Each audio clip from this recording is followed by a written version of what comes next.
தயவு பதிகம் பாகம் 8 பாகம் 8 திருவடி புகழ்ச்சி. திருவருட்பா முதல் திருமுறை. திருவடி புகழ்ச்சி. மூலமும் உரையும்.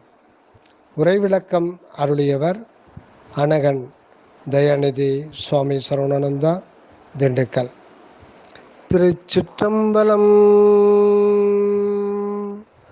அருட்பெரும் ஜோதி அருட்பெரும் ஜோதி தனிப்பெரும் கருணை அருட்பெரும் ஜோதி.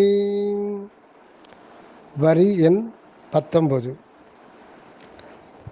பரோட்ச ஞானாதீதம் அபரோட்ச ஞானானுபவ விலாச பிரகாசம்.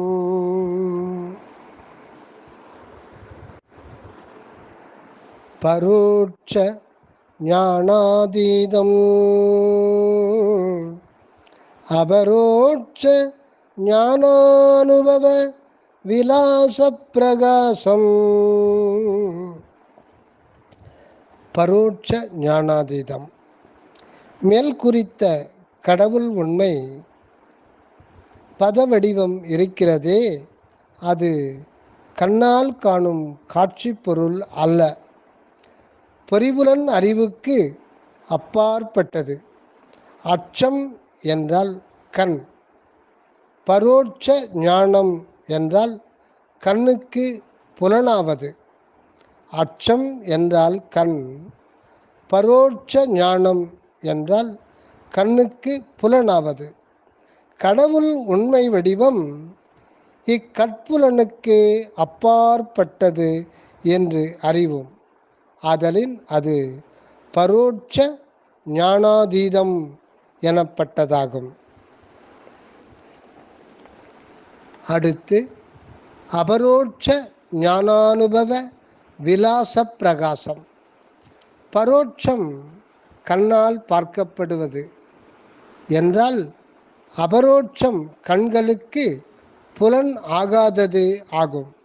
ஆனால் அக அனுபவத்தில் நிலை கொண்டு ஒளிர்வது என்று மெய்ஞானியர் சான்றளிக்கின்றார்கள்.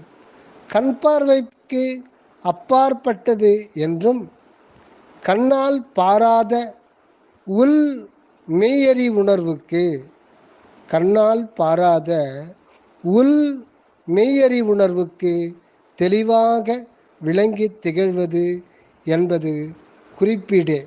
இப்படி இந்த அடியில் இருவகையாய் விரித்து கூறப்பட்டுள்ளதாம். பரம் அபரம் என்பவற்றிற்கு உயர்வு தாழ்வு என பொருள் கொள்ளாது மேலாக உள்ள புறத்தோற்ற நிலை எனவும் ஆழ்ந்த உள்ளீடாக இருக்கும் நிலை என்றும் கொள்ள வேண்டும். பரம் அபரம் என்பவற்றிற்கு உயர்வு தாழ்வு என்று பொருள் கொள்ளாது மேலாக உள்ள புறத்தோற்ற நிலை எனவும் ஆழ்ந்த உள்ளீடாக இருக்கும் நிலை எனவும் கொள்ள வேண்டும். அடுத்து வரி எண் 20. பாவனாதீதம் குணாதீதம் உபசாந்தப்பத மகா மௌனரூபம். பாவனாதீதம் குணாதீதம் உபசாந்தப்பத மகா மௌனரூபம். முதலில் பாவனாதீதம். பாவனாதீதம் என்றால் பாவனைக்கு அப்பாற்பட்டது. முன்னடியில் கண் நோக்கிற்கு அப்பாலானது என்றார். கண்ணுக்கு முன் இல்லாததை இருப்பதாக மனத்தால் உருவாக்கி இருத்தி கொண்டு அதனையே சிந்தித்தல்தான் பாவனை என்ப.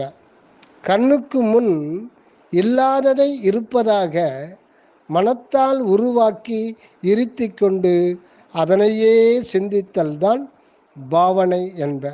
அப்படி பாவித்திருந்தால் பாவனா முதிர்ச்சியில் அப்பாவனா வடிவம் தோன்றக்கூடும். மேலும் தீவிர நிலையில் புறக்காட்சியில் கூட தோன்றும். இத்தோற்றங்கள் எல்லாம் உண்மை பரன் உருவு ஆகாது. இத்தோற்றங்கள் எல்லாம் உண்மை பரன் உருவம் ஆகாது. இவைகளுக்கு அப்பாற்பட்டதே கடவுளின் மெய்யுருவம். இவைகளுக்கு அப்பாற்பட்டதே கடவுள் மெய்யுரு. இதனால் சமய மதங்களில் வழங்கப்பட்டுள்ள தெய்வ திருவுருவங்கள் யாவும் எல்லாம் அல்ல கடவுள் சொரூபம் ஆகா. கடவுள் சொரூபம் ஆகா. திருக்கோயில் விக்கிரகங்களும் அப்படியேதான். ஆனால் இவைகள் எல்லாம் யோக ஞான சித்தர்களின் பாவனா தோற்றங்களால் வெளியாக்கப்பெற்று சக்தி சித்திகளோடு ஆலய திருப்பிடங்களில் நிலை பெறுத்தப்பட்டுள்ளன.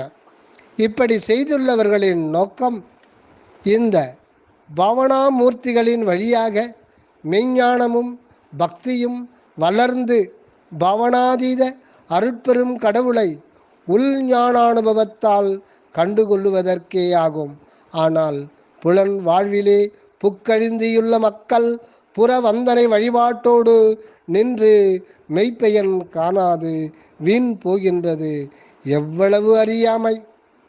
ஆனால் இப்படி செய்துள்ளவர்களின் நோக்கம் இந்த பாவனா மூர்த்திகளின் வழியாக மெய்ஞானமும் பக்தியும் வளர்ந்து பாவனாதீத அருட்பெரும் கடவுளை உள் ஞானானுபவத்தால் கண்டுகொள்ளுவதற்கே ஆகும்.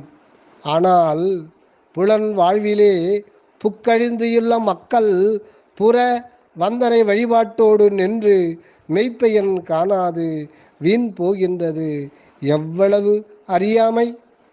அடுத்து குணாதீதம். குணாதீதம் என்றால் குணங்களுக்கு அப்பாற்பட்டது பரம்பொருள். முன்பு குணரகிதன் என ஓரிடத்தில் குறிக்கப்பட்டது. அது செயற்கை குணங்கள் இல்லாதவன் என்ற பொருளில் வந்தது. அப்படி செயற்கை குணம் இல்லை என்பது சரியே. ஆனால் இயற்கை குணம் எட்டுடையான் என கொண்டு இறைவனை என் குணத்தான் என்கின்றார்கள். இக்கூற்று உண்மை இல்லாமல் இல்லை. ஆனால் கடவுளுக்கு அந்த 8 குணங்கள் மட்டும்தானா உண்டு? மனித அனுபவத்திற்கு வராத இன்னும் சில குணங்கள் இருக்கலாம். இனிமேல் வெளியாகலாம். ஆம், இதுவரை கடவுள் மறைபொருளாகவே இருந்து கொண்டு நித்தியமாக ஐந்தொழிலும் புரிந்து வந்தார். பக்குவ ஆன்மாக்களை உளம் கவர்ந்து இன்பளித்து தன்பால் ஐக்கியப்படுத்தி கொண்டுதான் இருந்து வந்தார். அப்படி செய்து கொண்டிருத்தலே அவரது பெருங்குண இயல்பாகவும் இருந்ததும் உண்மையே. ஆனால் இப்போது அவரே திரு அருட்பிரகாச வள்ளல் வடிவில் தன் முழு இயல்போடு வெளிப்பட்டு ஐஞ்செயலோடு விளங்க வந்துட்டுள்ளார். இப்படி திரிதேக சித்தியுடன் ஒவ்வொரு ஆன்மாவினின்றும் வெளியாகி விளங்கவும் வந்துவிட்டுள்ள நிலை முன் எண்குண நிலைக்கு மேல்பட்டது அல்லது அதீதமானது தானே. எனவே நம் அருட்பெருஞ்சோதிபதி எக்குணத்திற்கும் அதீதனாய் சத்தாய் சித்தாய் ஆனந்தனாய் சதாநிலையாய் விளங்கும் அதீத குணத்தோடு விளங்கும் அருட்பிரகாச சிறப்புரு ஏற்று என்றென்றும் வாழ வந்துள்ளது குணாதீத நிலைதானே. அந்நிலைத்தான் உபசாந்த பதம் மகா மௌன ரூபம். அந்த நிலைதான் உபசாந்த பதம் மகா மௌன ரூபம். அருட்பிரகாச பேருரு கொண்டு விளங்கும் கடவுள் நிலை இது என சுட்டாமல் சுட்டி காட்டுகின்றது இந்த அடி. கற்பனாதீத கடவுள் சொரூபம் பதம் ஆக குறிக்கப்பட்டது முன்பு. அந்த பகரநிலை மெய்யாகி இப் என நடுநிற்க உகர அகரத்தால் சூழப்பெற்றுள்ள ஜோதி பீடமேல் விளங்குகின்றது அப்பதம். இந்நிலையே உபசாந்த பதம் ஆகி உள் நிலவ புறத்தோற்றம் அருவுருவ பிரணவ தேகமாய் திகழ்கின்றதாம். இதுவே மகா மௌன சொரூபமாக மொழியப்படுகின்றதமாம். இந்த வடிவம் சுகானந்தமயமானது. இதனை இந்த திருவடி புகழ்ச்சியில் குறிப்பிட்டது தானே அம்மயமான அனுபவம் கொண்டு விளங்கற்கு முன்னோடியாய் திருவருளே வருமுன் உரைக்கச் செய்துள்ளது என்று உணர்த்தப் பெறுகின்றோம். அடுத்து வரி எண் 21.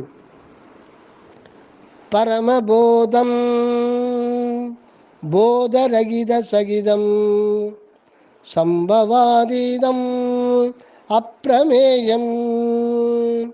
பரமபோதம் போதரகித சகிதம் சம்பவாதீதம் அப்பிரமேயம்.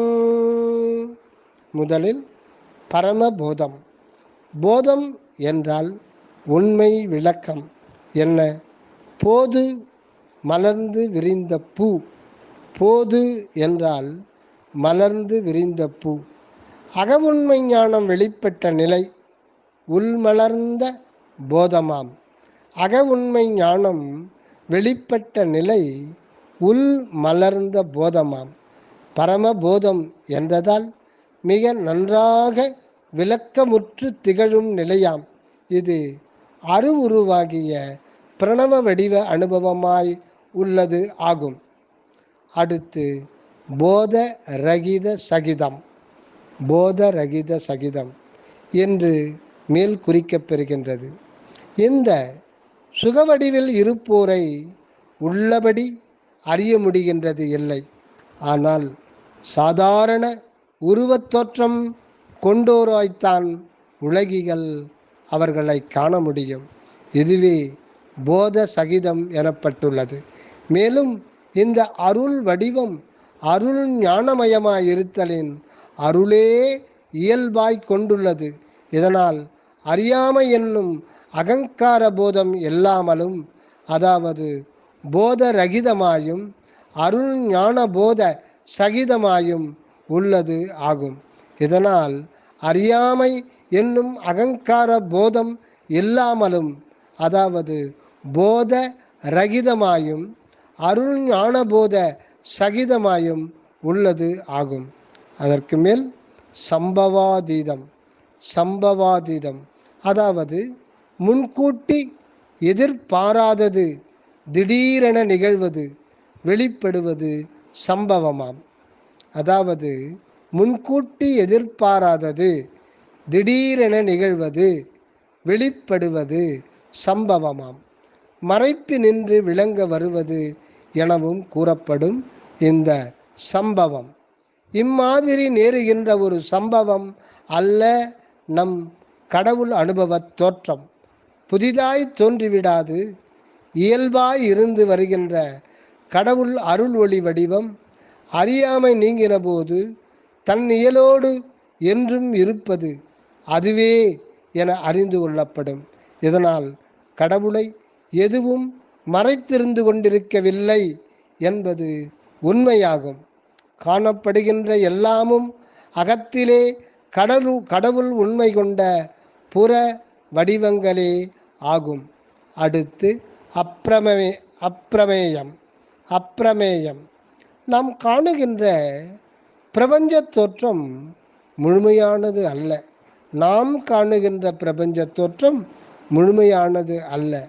நம் நிலவுலகும் வானும் அந்த வான் விலங்கு ஜோதி கோலங்களும் மா பிரபஞ்சத்தின் அற்ப கூறேயாகும்.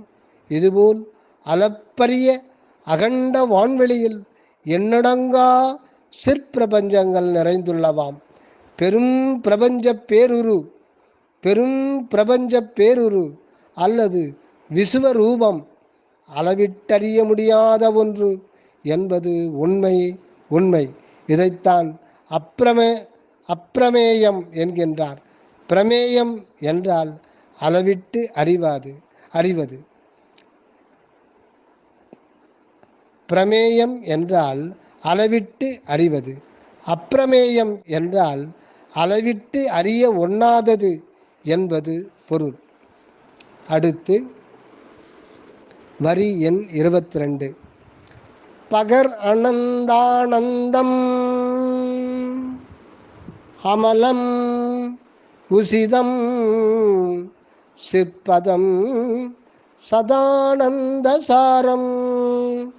பகர் அனந்தானந்தம் அமலம் உசிதம் சிற்பதம் சதானந்த சாரம். முதலில் பகர் அனந்தானந்தம். இங்கு பேசப்படுகின்றது சொல்லற்கரிய மெய்ப்பொருளை பற்றிய விஷயம் என்பதை நினைவில் கொண்டு வரும் சொற்களுக்கு பொருளை காண வேண்டும். ஆகவே பகர் அனந்தானந்தம் என்பதை பகரப்படும் பலவாகிய இன்பம் என்று பொருளாக்கக்கூடாது. பகர நந்தா ஆனந்தம் என்று பிரித்து கொண்டு பார்க்க வேண்டும். பகர் அனந்தானந்தம் என்பதை பகரப்படும் பலவாகிய இன்பம் என்று பொருளாக்கக்கூடாது. பகர நந்தா ஆனந்தம் என்று பிரித்து கொண்டு அகத்தே பகர நிலையில் விளங்கும் நந்தா. நந்தா என்றால் குறைதல் இல்லாத நிறைவாகவே திகழும் இன்பம் என்று கொள்ளத்தகும். இதற்கு ஒப்ப அடுத்து அமலம். அமலம் அமலம் என்பதற்கு மலமாக ஆகிய அழுக்கில்லாதது என்பதை விட இயற்கை நிறைவாகிய ஈசன் என்னும் கற்பூர மனம் கொண்டது என்னலாம். மேல் உசிதம். உசிதம் நல்லது என்று விரும்பி ஏற்றுக்கொள்ளத்தக்கது. நல்லது என்று விரும்பி ஏற்றுக்கொள்ளத்தக்கது. எல்லோராலும் எக்காலத்தும் விரும்பி ஏற்றுக்கொள்ளத்தக்கது எது? மற்றெதுவும் இல்லை. அது சிற்பதம் சதானந்த சாரமாம். சிற்பதம் சதானந்த சாரமாம். அதாவது நித்திய நிறை இன்பப் பிழிவு என்னும் ஒன்றே. அதாவது நித்திய நிறை இன்பப் பிழிவு என்னும் ஒன்றே இங்கு ஒவ்வொருவருமான கடவுளான்ம அணுவாம் சிற்பதமே ஆகும். ஒவ்வொருவனும் ஆன கடவுளான்ம அணுவாம் சிற்பதமே ஆகும். இதுதான் எவரும் விளைந்து கொண்டுள்ள அறியாதார் அவசியம் கொள்ள வேண்டிய ஒன்றாகும். இந்த இன்ப வண்ண பரம்பொருள் சேர் தன் உண்மை ஆன்மாவை யாரே விரும்பாதவர்கள் எவரும் இதனை வேண்டாம் என்று மறுக்கவே மாட்டார்கள் என்பது நிச்சயம். அடுத்து வரி எண் 23.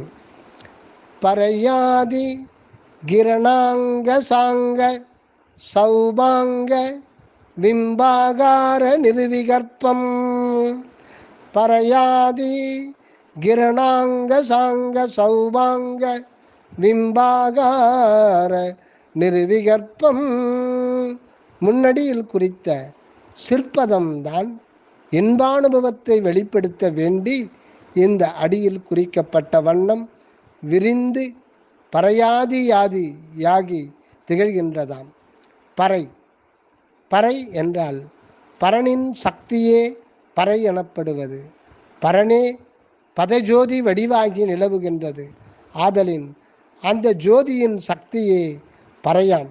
கிரணங்கள் அல்லது கதிர்கள் சதா வெளிப்பட்டு ஒன்று கிரணாங்கம் என்னும் ஆன்ம ஜோதி காரண வடிவமும், ஒன்று கிரணாங்கம் என்னும் ஆன்ம ஜோதி காரண வடிவமும், இரண்டு சாங்கம் ஆன்ம ஜீவசக்தியின் துணையால் சுக்கும ஆவி வடிவமும், மூன்று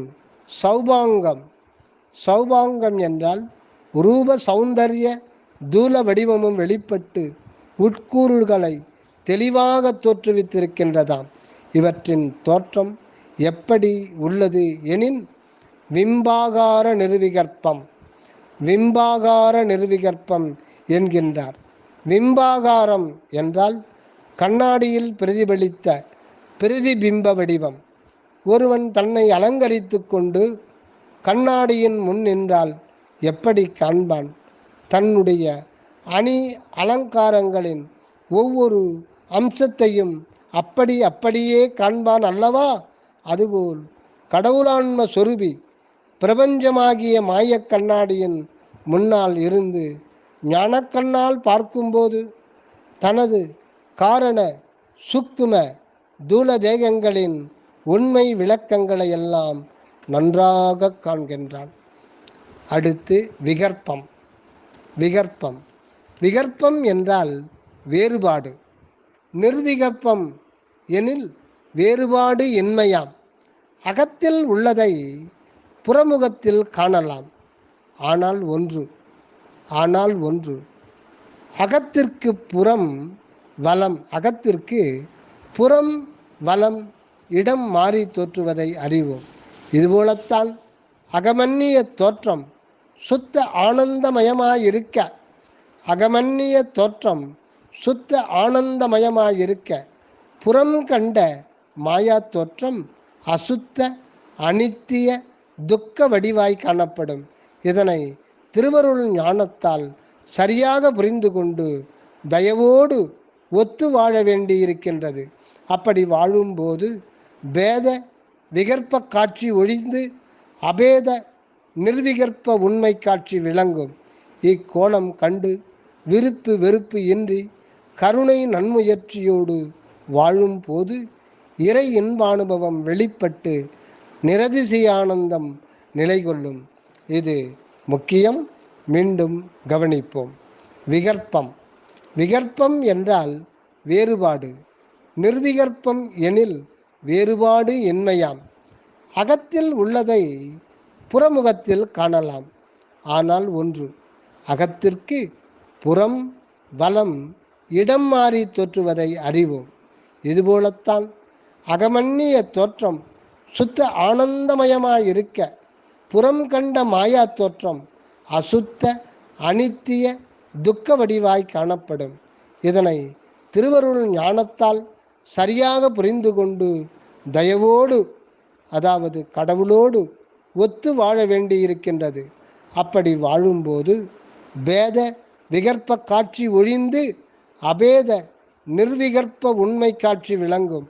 இக்கோணம் கண்டு விருப்பு வெறுப்பு இன்றி கருணை நன்முயற்சியோடு வாழும் போது இறை இன்பானுபவம் வெளிப்பட்டு நிரதிசயானந்தம் நிலை கொள்ளும். தயவு அகமிருந்து வருக அருளுடன் அனகமாக வாழ்க தயவுடன்.